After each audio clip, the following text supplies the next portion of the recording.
And it's time to look back now on the women's semi-finals. Aryna Sabalenka versus Iga Swiatek and French home hope Lois Boisson versus Coco Guaff. Chris, let's start with the blockbuster encounter of Swiatek and Sabalenka, because this was, two heavyweights in the women's game meeting in a Grand Slam semi-final. Swiatek's home court, having this indifferent form coming in, impressing a lot of people, let's be honest, to get to the semi-finals, and then facing the world number one in Aryna Sabalenka. I mean, what did you make of this match? Because Sabalenka won in 3 sets. She finished it off with a bagel, 6-love. Very topsy-turvy opening set, lots of breaks of serve. How did you, what did you make of this match? I think it was really a roller coaster. The first set, I think I aged about 10 years, Joel, because we were in a situation where I thought Sabalenka was running away with it. Iga then got all the way back into it. Iga went up.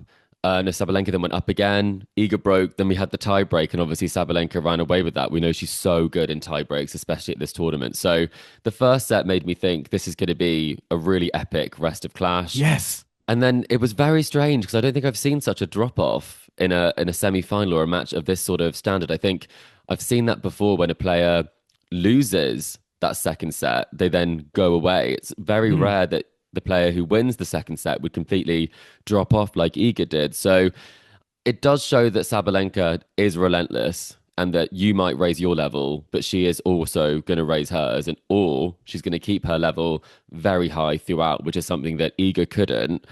I mean, did you love this as a contest? I think those first 2 sets, I think that really was sort of peak women's tennis for this tournament. But does the third set let it down a little bit? Yeah, I thought we were going to kind of reach a grandstand conclusion in that third set, and it was going to be dramatic. I guess it was dramatic, but in a way reasons. That we weren't really, expecting.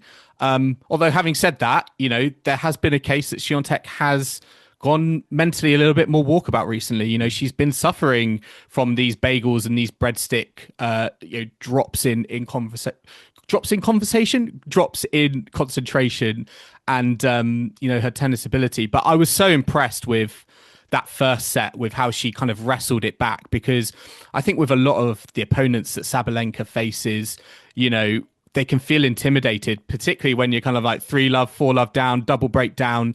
It can get away from you so quickly. So I was really impressed with how Swiatek was able to respond and even just take it to a tie break. But as you alluded to, I think what's so impressive with Sabalenka now, this dominant and world number one Sabalenka, is the fact that she is able to respond and go again. She's not going to get too flustered that she's going to let, a lead slip and go away from her. She's going to come back at you. And that's exactly what she did in that first set tie break. I do think that the conditions helped because the roof was closed for this match. Very still conditions.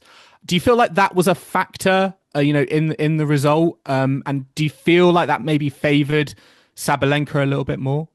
I think it did. I think Iga's really good in the wind. I think she showed that throughout the tournament, especially some of the gusty winds you get on Chatrier, where it does not necessarily just come from one direction. I think Iga's really good in those environments. And if you're a big hitter, you don't have necessarily quite as much margin on your shots. So it definitely favors Sabalenka when the roof is closed. I think it helped her tennis, her big serve. It also means that there's more chance, I think, that she's going to make more than she would miss.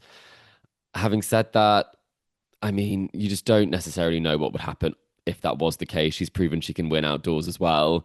I think what's interesting is the fact that, the clay tides have shifted in this sort of head-to-head. I think now we're looking at Iga being the dominant force on clay, but I think there is an argument now that Sabalenka is pretty much the dominant force everywhere, or potentially Coco Guaff might be making a claim, a last-minute claim for the Queen of Clay title here. But what's your view on that?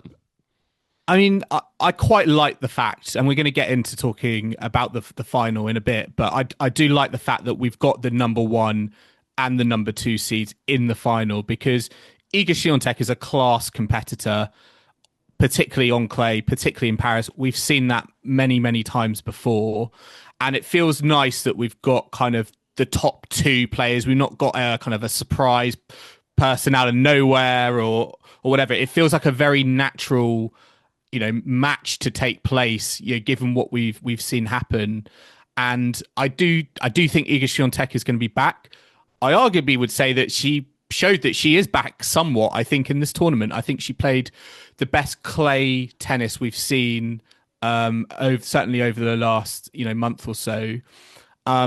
So I'm happy we've got the Sabalenka Gauff final. I mean, just talking about the kind of the performance of Sabalenka, were you surprised in from Sabalenka, but also from Gauff, like just how easy they were able to break each other? I feel like Sabalenka is such a formidable server, but Swiatek was able to break her seemingly at ease at points in the first and second set. What was going on with their service games, and why were both of them just finding it so hard to hold serve? I think they are two of the best returners in the game. I think Iga, being a player who doesn't necessarily have the strongest serve always, it does mean that she is more reliant on breaking sometimes, especially if she is getting broken herself. I think she's the top returner on the tour this year in terms of winning return service games. So even though her serve might not be getting her through, she is breaking a lot of times. So I think that's probably what you would expect. I think for Sabalenka, if you have a serve like she does, you wouldn't expect to be broken as much, but that's testament to how well Iga was returning. I think that's why it's really promising, the fact that she is kind of quietly putting together a pretty decent year. I think she's definitely putting together like a solid top four, semi-finals in Australia. She could have made that final as well. I mean, it is very close. And I think she showed that no matter what form some of these players are in, they all have a great chance of winning a slam here. I guess that's the question I would ask in terms of Iga now. So it's been a strange period. I still think she's playing top four tennis, but she has not won not won a title and not reached a final in, well, it will be over a year after the French Open. Her last final was the French. Is it time for her to make some changes? And how much should we read into this? Yeah, I mean, these questions were kind of popping up prior to the French Open, and the fact that she is number 7 in the rankings as well from Monday is also kind of just like an alien landscape really for Iga Swiatek. And there's no doubt that she needs to improve. I do think she's playing better tennis than that ranking possibly suggests, but I think it's going to get harder now because we've got grass where she's not necessarily had her best results. And I think particularly again with these power-based players, that proposition I think is just going to get even more tricky. Even with like a Rybakina as well, when they hit flat, the ball stays low. Don't necessarily think it plays to Swiatek's strengths. So I do think there may be a little bit more kind of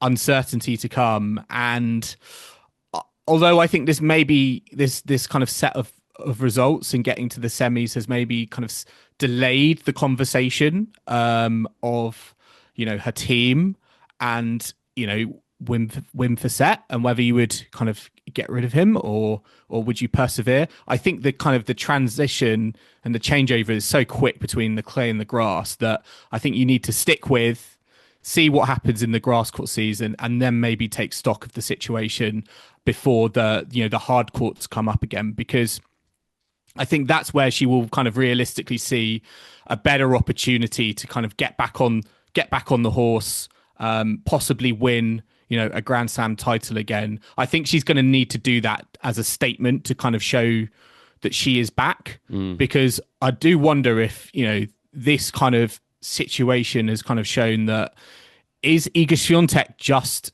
a clay court specialist? I mean, she's only won one slam not on clay at the US Open. Do you think there's an argument to say that there's still quite a bit of work to be done there? Whereas with Sabalenka, as you said, dominant all round, regardless of surface, she's just playing the best tennis at the moment.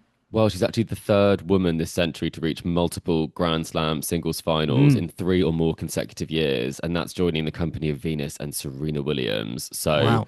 Venus did it 3 years in a row. More than 3 years in a row, and Serena did it for 3 years, and that was in the early 2000s. So it shows that she is the big performer. She is the number one for that reason. I think with Iga, as you say, there's a risk of her legacy becoming that of a clay court specialist. Mm. Not that's a bad thing, but I think when she won that slam in 2022 at the US Open, I think she answered that question that she can win slams on any surface.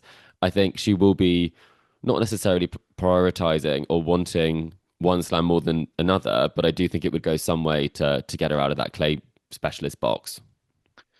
Yeah, I agree. I mean, the magnitude of this result, I mean, a lot of people kind of talking about, you know, her dominance in Paris and, you know, has she become dethroned? Can one result do that, do you think, against, you know, the world number one in Sabalenka? Or do you still feel like that's a question to come with ultimately the final between Sabalenka and Gauff? I'm not really worried about kind of the Swiatek side of things. I think seeing a difference in her, the fact that she isn't getting so bogged down in the smaller Hmm. ups and downs. I think she's actually putting herself in a much better space mentally to improve in the future. And I think that making a semi-final run is probably a pretty good result as opposed to being dethroned. I think she had a very good title defense and she had a tough draw with Sabalenka. And if you play Sabalenka in a final, which we'll talk about in a bit, you're going to have chances because she can get edgy in those moments. So I think she was so close to make it to a final that I don't think you can look at this as being a big No. disappointment. Obviously, not defending your title is tough, but at the same time, it's all about a result within the context of where you were and the journey that you're on. Yeah, and it's going to make Swiatek, I think, even more dangerous because she's going to probably have a lower seeding.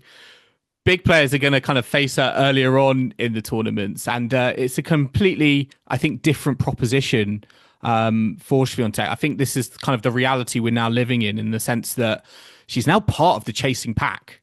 It's kind of exciting, isn't it? I'm excited Yeah, to see what she does next. I think we love to see a story where someone hits the top and then maybe they fall from the top and then fall they from get back up grace and there. then You they know, I come think back. it's like Yeah. a not like a revenge story, but I kind of love the eager revenge story that we're in right now. I think it's I think she's going to get back up there for sure. Yes. Well, let's see. I mean, Aryna Sabalenka is going to face Coco Gauff in the finals, and Coco Gauff defeated Lois Boisson, the French magical story, Cinderella story that's happened over the last fortnight. 6-1, 6-2. Chris, not really too much we can read in, I think, to the performance here. It was, let's be honest, a little bit of a mismatch. And although Lois Boisson did incredibly well, unbelievably well, historically well to get to the semi-finals, you know, these are big moments for other players, and they are ready to, you know, make their moment. They have got no emotion for the soft story here. They just want to get on and get the victory. And that's exactly what Coco Gauff did. She just showed her absolute ruthless side, didn't she? She did, and looking back, I think you can see why this was such a mismatch in the sense that the other players that she's faced, Brasson, on this run, she has been able to sort of peg them back at key moments when she's gone down a break. I think with Goff, she's actually probably at her worst when she plays against a big hitter. Not saying she won't beat the big hitters, but when it's someone like Brasson who kind of crafts more of a point, who likes the long rallies, I mean, you're playing into Coco Goff's strength. And I think that's what happened here is that Coco, I mean, it's amazing to think that she is younger than Brasson, who's obviously having this run and she's already won slams. This is her, I think it was her fifth quarterfinal. So fifth since the fifth consecutive quarterfinal. So some of the stats, when you see how just mature she is, I think she's just too seasoned for this sort of an encounter at this stage of a slam. So I think it probably is the way that they play means that Coco really did sort of slam that door. And if you are going to get if you're going to win a semi-final, I don't think you can let someone run away with it quite like that. Yeah, I mean, before we get on to talking about kind of Coco Gauff and where her level is at, I mean, Lois Boisson, I have to say this because I'm sure there are going to be other listeners out there saying this as well. We have had rogue semi-finalists in the past. We had Podoroska, we've had Zidansek. We talked about that last recently. time. You love a Zidansek moment. Yeah, what is it? What is it about the French Open and rogue ladies semi-finalists? I think clay court specialists are a real thing in a way that grass court specialists aren't quite. I think you get a few players who maybe would consider themselves that, like the Alison Risks or people like that, you know. But I think on clay, so many of the American players and some of the top players are not that comfortable on it. So I think Yeah. that it does lend itself to results like this. And I think maybe that's why I think going into this grass season, it could be interesting because we do get some rogue semi-finalists at Wimbledon. We've had Yeah. many quite surprising semi-finalists, I think, over the years, especially quarterfinalists at Wimbledon. So when the surface isn't hard, I think upsets tend to Upsets do happen. happen. Yeah. I mean, it's interesting because Lois Boisson will need a wild card to get into Wimbledon. Her ranking isn't high enough. Where do you think she goes from here? And again, I have to ask this question. Do you see this as kind of a flash in the pan moment that we're going to be looking back on, or how high do you think Lois Boisson can go in terms of her ranking? I think the fact that this happened at this stage of her career, I think not kind of younger, and the fact that she had got a little bit of momentum prior to her injury when she won the 125 tournament, I think she will be destined to stay in the top 100. I think it's hard to know how inspired this run was versus her regular level because we've seen so Yeah. little of her on the tour. So I'm hoping she gets a wild card. If she doesn't get a wild card, listeners, there is good news that she has a special ranking because of that injury. So she will be able to play qualifying, is the latest. So we're hoping that she won't have to because I think it would be nice if they could acknowledge the Yeah. form and that I think a lot of people would want to see her at Wimbledon. I think she would be a draw on an outside court. So let's see what happens. And I think this next period will be really important to her. Yeah. We just want the Harriet Dart rematch on centre court. Ooh, That's all that would we're be tasty. that's all we're Joel, that's all we're asking for. you would definitely be there for that. Yeah, but I think she, based on her result here, I do think she has earned a wild card for Wimbledon. I mean, listeners, let us know. Do you agree? Do you think Lois Boisson should get a wild card into Wimbledon, into the main draw, or do you think she should be going through qualifying? I mean, we'll have to wait and see, but do let us know. Chris, moving on to Coco Gauff, though, she's been in a French Open final before. She's now into her second final, different opponent this time, Sabalenka. A lot of people talk about her as a clay court specialist, and it has got me actually thinking: is her game now more well-rounded than Iga Swiatek, for example? But do you think Coco Gauff can win her first Grand Slam on a clay court in the singles? Absolutely. I think the matchup and the nature of the matchup between Sabalenka and Gauff is such that neither of them play their best tennis against each other. And I think when it gets really scrappy, it is about who is the most resilient in those moments. And I think Coco Gauff is very resilient. I think she's shown that when she won the US Open. I was looking at some of the numbers previously, and that match, there were 13 winners for Coco Gauff, 27 unforced errors. And that was the US Open final. And then for Sabalenka, it was 25 and 45. So 45 unforced errors. So, Wow. it was not the prettiest of encounters. Not saying that it has to be, and it doesn't take anything away from the performance because it's about beating your opponent. But I think if we end up in a bit of a Madison Keys sort of encounter like Coco had, where the unforced errors were high, but she still found a way to win, I think it's wide open. I think it's a tough one to call, and I think it most likely it won't be a straight sets result.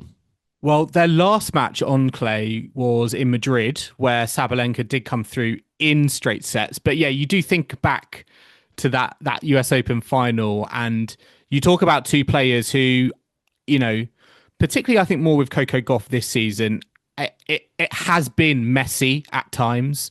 And I guess for Sabalenka, she's shown some elements of that messiness, as it were. For example, in the semi final against Swiatek. But yeah, is it like Yeah, a bit more mentally messy with Sabalenka. You know what I mean? Yes. I feel like Coco sometimes doesn't like always tennis play. messy? Yeah. Maybe because there's been a lot of talk around her kind of forehand and her serve. Didn't have the greatest sunshine swing out in the States. Where do you think this match is going to be won and lost then between Gauff and Sabalenka? Because they're head to head. I think is it four apiece at the moment? I think it's five apiece. Five Yeah. apiece. Sorry, it's neck and neck, five apiece. Where do you think this is going to be won and lost? Oh, I think the serve is going to be huge. I think holding serve is going to be really, really important. I think serving well. Who And Who do you think that's going to be more important for? well, in that US Open final, Sabalenka probably would have won it if she'd served a bit better. In terms of some of the numbers, her first serve percentage was pretty low. She couldn't get a first serve in at sometimes. It was about 50%, but she was winning 65% of points on that first serve. So if she has a high first serve percentage, she's very hard to take a set off. And that's been shown at this championships by the fact that was the first set that she dropped was in the semi-final against the defending champion. So I think that would be really important that as a stat. I also think for Coco, it's about taking your chances, taking those break points if you have them. And she's been really good at that, especially in that semi-final. So I think it will come down to who is able to play the more aggressive tennis and who's able to back their shots in the biggest moments. And I think something switched into gear for Sabalenka where she went through the gears in that semi-final. But Sabalenka is the best player in the world. I think undoubtedly she is, and she should have won. And probably she should have won in Melbourne. She probably should have won that US Open final against Coco. And the reason why she doesn't is, as we've talked about, is that there is this mental weakness that can sometimes flare up in these big moments and the frustration. So it's about managing. Do you expect the pressure of the situation might get to her at all? Or yeah, I think she really wants it. I think she really, really wants it. Because wants it too much? Probably, but she also knows how good she is. And I think that's the thing, is that we don't talk about technical flaws in Sabalenka's game anymore. Now the serve has been fixed. She is the full package. She has almost like a Serena level of game, but she's not winning all of those big titles. She's winning a lot of titles outside of the slams. I mean, she's got less slams than Iga Swiatek, who's younger than her as well. So I think I want to see them both play their best tennis. And if they are playing their best tennis, then Sabalenka will win this match, probably in a similar scoreline to the Madrid of 6-3, 7-6. But if not, I think if it goes 3, I'm backing Coco Guaff. Interesting. Well, it's quite nice because it is a matchup between the top 2 seeds, the world number 1 and number 2, and that's the first time it's happened since 2018 Australian Open. Wozniacki defeating Simona Halep. Goodness. So, I wouldn't have guessed that they were 1 and 2 at the time, would you? No, I know. Yeah, very surprising. But yeah, I mean, I would just add to that as well. I think what was quite intriguing, particularly in that semi-final, was kind of the rally length. And when Sabalenka was able to keep the points short, she was able to kind of assert herself. And we know how good Coco Guaff is defensively. So I do think also, just to add another element in there, is if Coco Guaff can keep that kind of one extra ball in, keep extended rallies going for as long as possible, I think that will also favour Gauff. And we saw that. And I think that was one of the reasons, Swiatek came back into that semi-final, was that she was able to kind of draw out the rallies a bit more in that second set. Granted, Sabalenka's, level did drop a little bit, but I do wonder as well if, if Gauff can just stay in the point that bit longer, maybe that'll help her too. Yeah, I think that's a really good point. And I think probably it was really good, the match against Keys, in terms of preparation for playing Sabalenka. Big hitters, and a match where Coco, as I've said, didn't play her best tennis, still came through with the result. So I think she's not going to be nervous this time. I think she was very nervous and intimidated for her first Grand Slam final in Paris a number of years ago. I think it was 2022. But she's a great mover. She's really comfortable on the surface. And it is the 2 top performing players of the clay season. So this is the blockbuster final that we're looking forward to. And I think it's great for women's tennis that at the end of what has not necessarily been the best platform for tennis, courtesy of, well, it's up for debate, isn't it? Whether it's Prime or the French Tennis Federation and the scheduling. I think it's great that this is the final that will bring numbers and will also be a blockbuster. It's just funny how every Grand Slam I feel has scheduling issues, but they're all for kind of different. They're just like all for different reasons. It's hard to get right. Clearly, I mean, it is hard to get right. I feel like the most superficial or sort of funniest issue is like with Wimbledon. We just have to get it finished by 11 p.m. an 11 p.m. curfew. It's quite uncontroversial in comparison. I'm quite jealous of the Wimbledon schedulers, of the fact that they just say get off court and come back tomorrow. Exactly. None of the drama.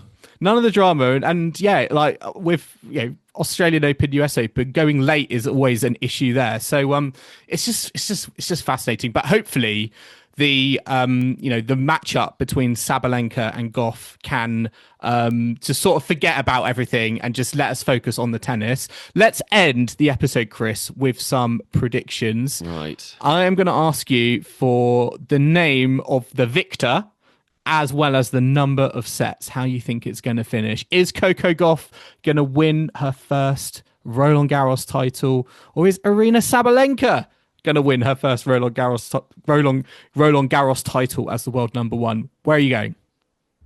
This is tough. I was thinking this would be the season that Sabalenka would pick up the French Open and Wimbledon. And I think I'm going to opt for, if she's playing her best tennis, she's winning the match and she's winning it in straight sets. Sabalenka in two. But I do still back, if it goes three, I think Coco's winning. But I have to say one, and I'm going to say Sabalenka in two. I'm going to go.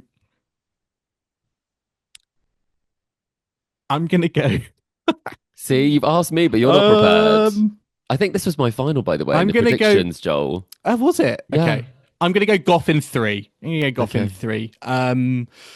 I just. It's going to get to Sabalenka, do you think? I think Gauff is going to be more composed in the final. Everything to gain, nothing to lose. Yeah. I'm gonna back but she does go in as the underdog, but they're both very experienced. Even Coco Guaff, and how young she is still relatively. It's incredible, what both competitors are doing. So yeah, it's going to be a really intriguing matchup. We're both really excited for it. I'm sure Kim is excited as well.